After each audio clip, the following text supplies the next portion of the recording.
couple questions people have asked me before is, how do I manage to stay so productive as a writer while still working a 9 to 5? For those of you who don't know, I got back into romance writing around March of 2023. So in the span of 3 years, I've written 4 full-length novels, novella. I'm about 62,000 words into Project Die Blonde, about 40,000 into another spicy apocalypse zombie romance, and I have other works in progress right now. I've been quite busy. There's a lot going on, and I am also a sort of lower level middle manager at my company. I don't want to give away the company's name or anything like that, and I'm not going to reference anybody that I work with in this video. I love my 9 to 5 job. I really do enjoy my team, especially. I feel like if I had a different team, I probably would not enjoy my job nearly as much and probably wouldn't still have it. So I love what I do during the day. I love this little routine that I've built for myself, even though my writing routine is hardly what I would call a routine. So I want to give you guys a little peek behind the curtain to see what a day in a life of a writer who actually works a regular non-writing related 9 to 5 looks like. As you can tell, I am in my home office. I recently redid my bookshelf, and there's a video up on that if you want to see what is actually on said bookshelf. The office is still quite a mess, though. It is also a WIP. So eventually this office will look clean enough that I will feel comfortable showing you guys on camera. But for now, this is the main view that you're going to get. You're not going to get a view from my desk. Hopefully you'll see little bits. So it is a little past 7 o'clock now. It took me a little while to get everything ready and set up. It is 7:15. I need to log on to my work laptop at 8 o'clock. My husband is also a truck driver, and he drives nights. So he is on his way up to Brisbane now. He should be at Brisbane pretty soon, in fact. So once I am settled in and basically logged into work, I'll give him a call and we'll be on the phone for a couple of hours just chatting while I work. Obviously, he will hop off if I have meetings or if I really need to tuck into something. But for the most part, I can multitask and talk to him while I do my 9 to 5. Especially because I was off work yesterday, so I'm going to have a lot of basic housekeeping stuff to sort of catch up on after being out. And my colleague, who is sort of my counterpart on another team, has gone on leave for the rest of this week. She's in Aotearoa, New Zealand.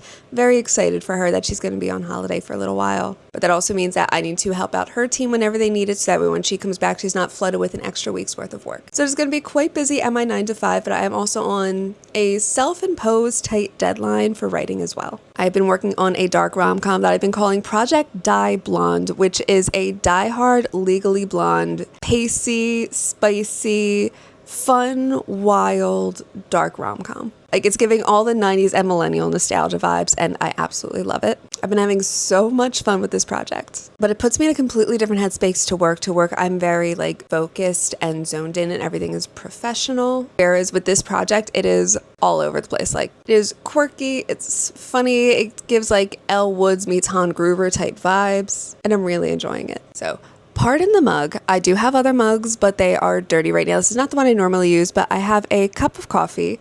We're just going to ignore the design on said mug. And I also have my little breakfast, which is the Yogurt Shop Honey Spice Muesli. I love the Honey Shop yogurts. These have been so good. They are a little bit pricey, so I try to get them when they're on sale. Otherwise, they're $5.25 Australian, which for a breakfast yogurt is a lot, but it's Greek yogurt, and there's actually really decent granola and stuff that comes with it. I've also really gotten into lighting candles while I work now. This one is the Spiced Apple Toddy from White Barn over at Barnes & Noble. Barnes & Noble, oh my god. Bath & Body Works. I love this. It gives off such fall vibes, even though it is winter here in Australia. It's just that perfect little crisp autumn apple-y scent. Reminds me of apple cider, and I can't get apple cider here. The closest I could get is cloudy apple juice, and even then I would still have to put it in a pan and put some spices in it and actually heat it up myself to get even a slightly close enough taste. It's just not the same. And I'm really disappointed because here in Australia in June we have the end of financial year sales, which means everybody is having a huge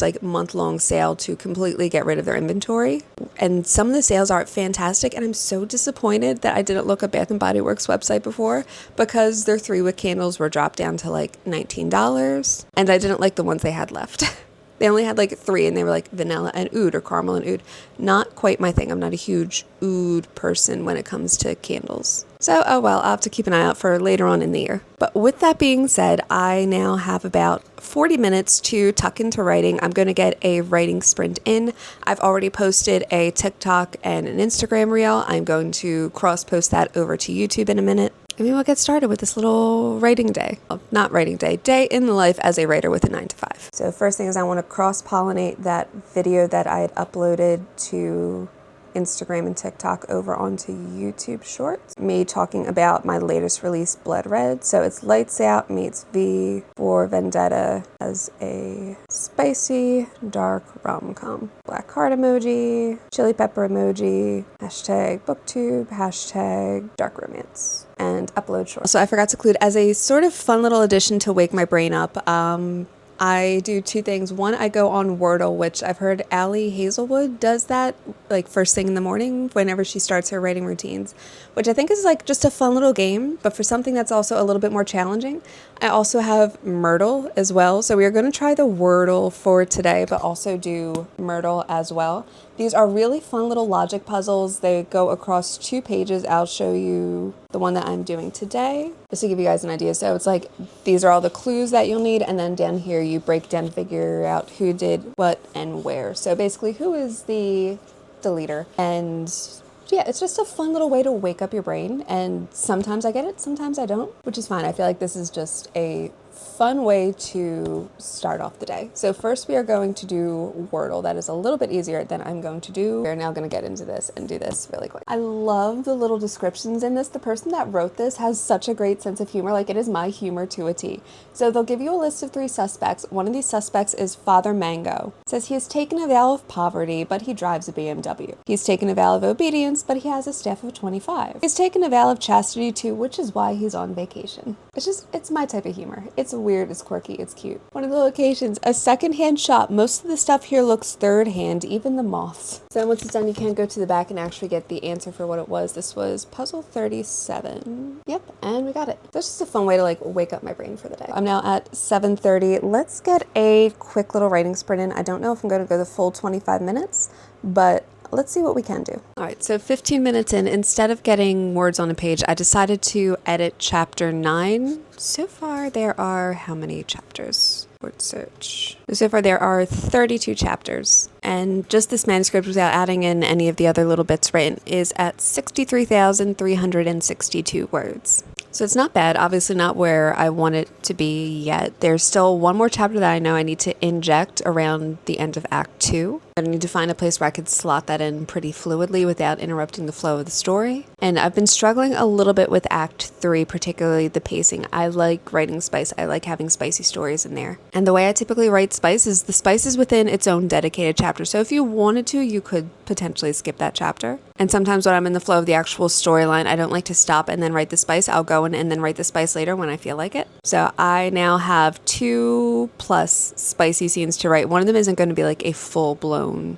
spice scene. It's going to be slightly integrated into one of the regular scenes that's happening at the climax. No pun intended. But I will just need to figure out a way to make all of that work organically. So that is my plan for July, is to finish writing the rest of these chapters and have a fully done first draft for Die Blonde. Yeah, it is 7:45. I'm actually going to log into work a little bit early. I'm going to, even though it was only 15 minutes, I smashed through quite a good bit of this chapter. So we're going to put that on pause for now. I have my work laptop and I also have my personal laptop set up. Normally just during the workday, I'll have my personal laptop set up and I'll have YouTube channels or sometimes Netflix just running in the background, sometimes music or a podcast. Just something that isn't the dead quiet of my house or like neighbors' noises, people running the lawnmower and dogs barking and whatnot. It's nice just to have something a bit more entertaining. So I'm going to log in to my work laptop. I'm going to call my husband and I will catch up with you guys probably a little bit later in the day, maybe closer to lunch. So we are now in my kitchen. It is my lunch break. I do get half an hour of unpaid lunchtime. I have my laundry going. That took like 2 minutes just to throw in there with a little bit of detergent. It is Tuesday, which means I have to get the bins out today. I also have a heap of dishes that I need to do. Plus I still need to make my lunch. So I typically like make my lunch, do a little bit around the house, then I'll actually eat at my desk. So I have my oven preheating. I'm going to make a little pizza, like a prosciutto, pesto, goat cheese pizza. It's really, really good, trust me. So that is going to be lunch. I'm going to get into the dishes. Obviously, I'm not going to be able to write on my lunch break today. I have too much things to get done at home, but that is totally fine. So let's get these dishes done and over with, and then I will make lunch.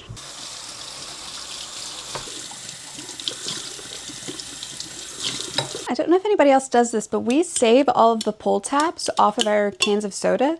Apparently there's a couple of foundations where if a child needs a wheelchair, if they can get their weight in these pull tabs, then they get their wheelchair for free. So a lot of people will save up their pull tabs and then donate them when somebody has like one of these fundraisers going on for somebody locally. I don't know the name of the organization that will do it near us. I will try to link it down below in the description if I can find it. But if anybody else in Australia does this, please let me know. So I'm gonna make the pizza that I like to make for lunch. So I got these little pizza bases because I am not going to go through that many pizzas in a very short period of time. These freeze pretty well.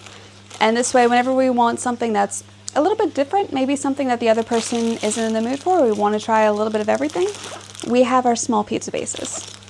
So these are going to go in the freezer. So first thing we put on is a pretty decent layer of pesto. Does anybody remember that TikTok trend like a year and a half, maybe 2 years ago, where there was that girl who was like, I know this is crazy, but I don't like store-bought pesto, and then everybody would share their wildest stories? I kind of miss that. I miss those trends on TikTok, not just like the cutesy little dances, but the ones that are wild and out there and you get really good story times from people. I do have a TikTok. I am on there every single day. I do check my DMs pretty recently as well. It's just a fun place to be over there on BookTok. So next we have some goat cheese. I'll take like a decent chunk and just kind of sprinkle it around the pizza. My hands are now covered in goat cheese.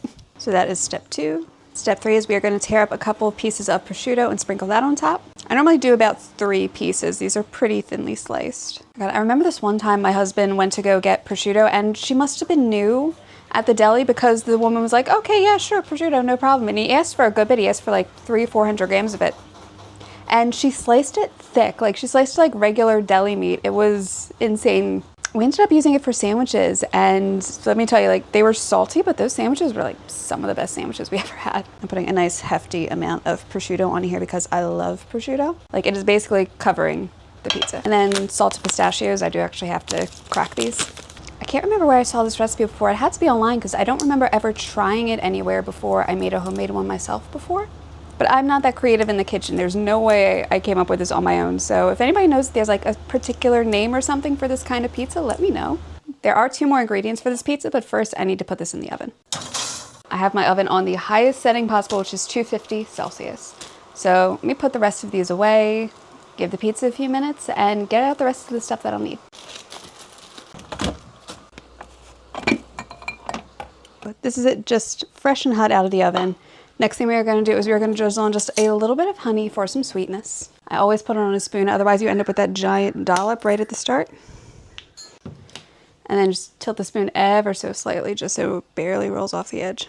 That way you get like a nice thin little drizzle. And then a little bit of baby rocket, or what we call arugula over in the States. I will say it is never the most appealing pizza when it comes out, but guys, the taste of this is so good. It's really, really rich. I love it. It's so salty, especially with how much prosciutto we put on. It's so good.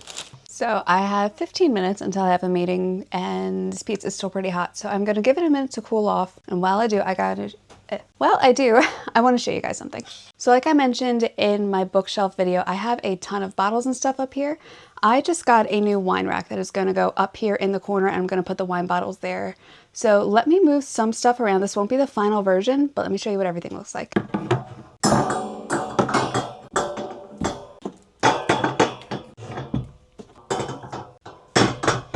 That is the wine rack that is up there. There is a ton of random blends and all up there, but for now, I'm at least happy that those are off the floor and I can finish rearranging the bookshelf later this week. So it is the end of the workday. We are at 5 to 5 right now, and I finally have a chance to get a little bit of writing done. I am cuddled up on my couch. Don't mind my husband's Ender Dragon. He's really into Minecraft. So I'm going to do a couple of Pomodoro sprints to try to get some words on a page today.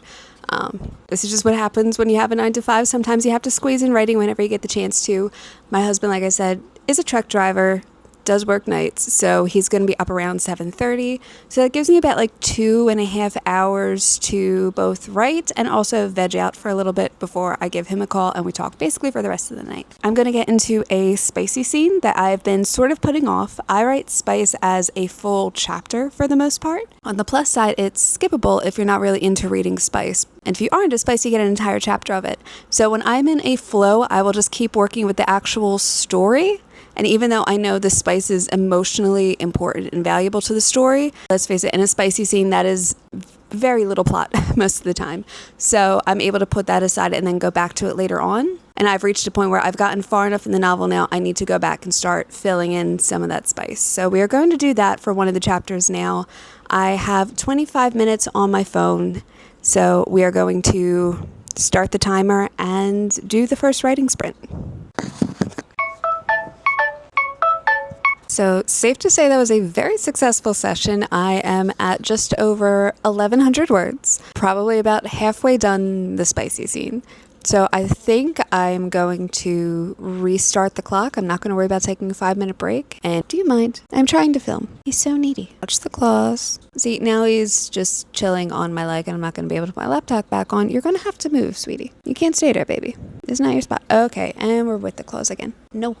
All right, I'm going to restart the clock and get back into this, and I will check in with you guys when session number 2 is done.